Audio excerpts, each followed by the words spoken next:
I am showing you my process of putting the cornflower quilt together. At this point, I have already sewn the top layer squares and border panels together and the underside panels of cuddle fabric together. There is a layer of batting in the middle. I have written about this process in my project journal, which you can check out at the link in the description box below. I didn't want to use the traditional way of putting these layers together, which is by sewing machine, because I wanted a more organic or handmade feel for this quilt. I really love the prints of the square pieces and wanted them to be the star of the show.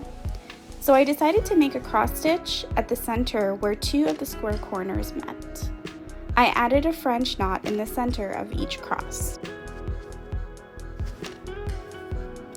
After the cross stitches were completed throughout the quilt, I looked it over and wasn't sure if that would be enough to hold it together, so I stitched a single chain on the solid blue border piece just adjacent to the main quilt in hopes that it would provide more support overall to keep all of the layers together. I then added a lace trim which would sit close to the hem section of the edges of the quilt. I thought about whether I wanted to go with a white lace or ivory lace, and I'm glad that I went with the white. I sewed the edge of the lace down, which would be hidden under the hem, but I also sewed down the center of each flower so that the lace wouldn't just be flapping in the wind. And lastly, I sewed on the hem. I did one side with the sewing machine and the other by hand with some discreet stitches.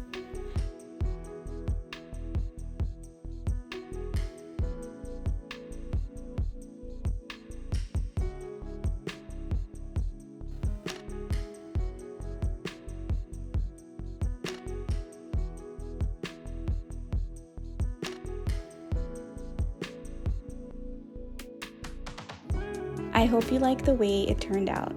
Thank you very much for watching.